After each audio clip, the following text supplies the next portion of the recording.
Scott Conkright, and welcome to the Meaningful Happiness Podcast, where we talk about feelings, affects, the biological basis of emotions, and all those things that have to do with making life meaningful and happy.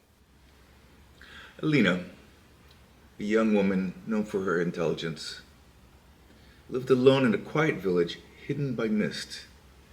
Every day, she wandered into a nearby forest, not for the trees or for the birds, but for a mysterious mirror hanging on an ancient oak tree deep in the woods. People whispered that this mirror could reveal one's deepest desire, but it was cursed. Those who looked into it would get lost chasing what they saw. But when Alina looked into the mirror, she saw nothing except her reflection.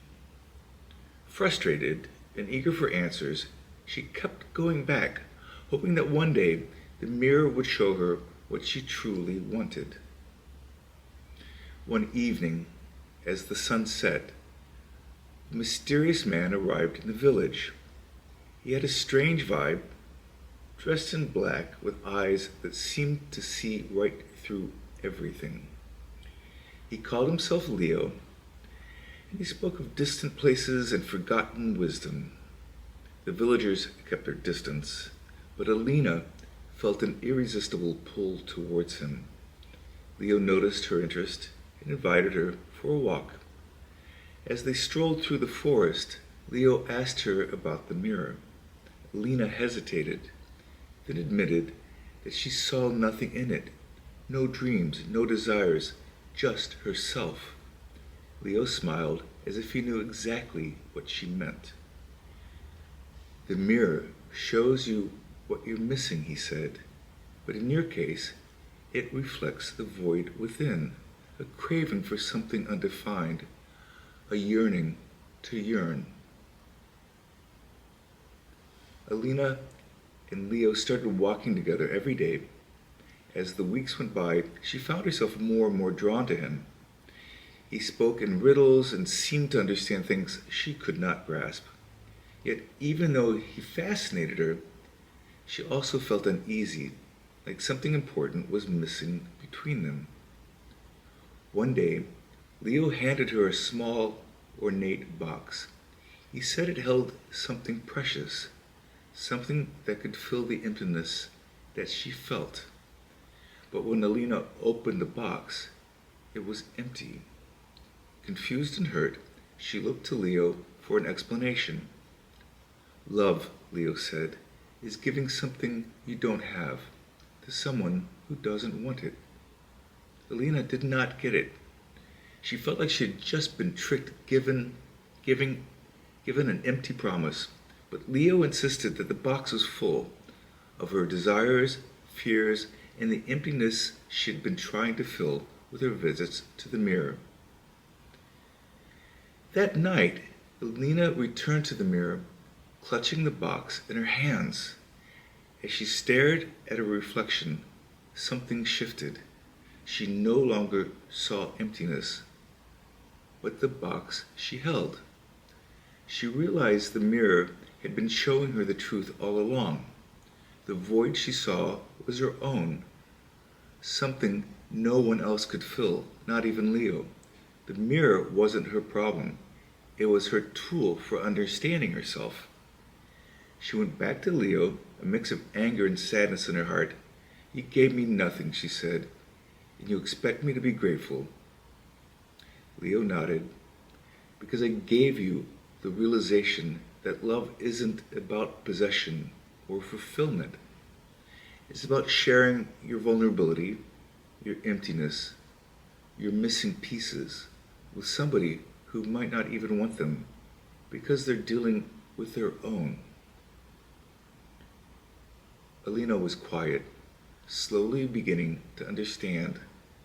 The love that she'd been searching for wasn't about completing herself or finding someone to fill her void. It was about the courage to share her emptiness, flaws, and fears with someone who might reject them. In that sharing, something real was created, a connection based not on fulfillment, but on the mutual recognition of each other's humanity. The next day, Leo was gone, leaving no trace except for the empty box and the memory of their conversation. Alina, changed by the experience, no longer visited the mirror. She stopped trying to fill the void within her, realizing now that it wasn't something to be filled, but something to be shared. The villagers noticed a change in Alina.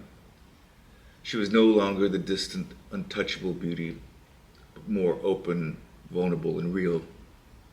She learned to give her love not in the hope of getting something back, but in the understanding that love is an exchange of what we're missing, with the knowledge that it might not be wanted.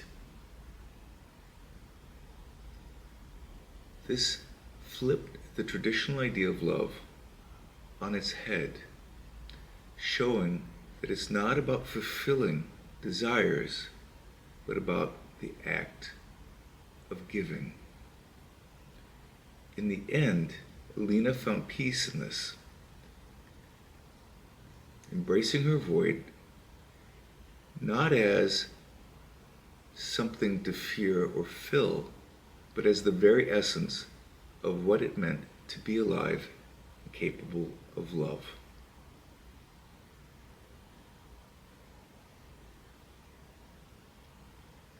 Years later, when people talked about Alina, they told the story of the woman who found love in emptiness, who learned that the greatest gift wasn't what she possessed, but the courage,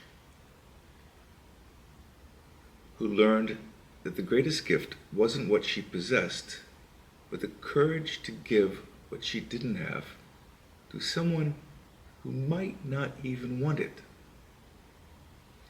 And so, the legend of the mirror in the forest lived on, but its curse was no longer feared. Instead, it became a reminder of the paradox of love, that we find true connection in giving what we lack to someone who may not even desire it.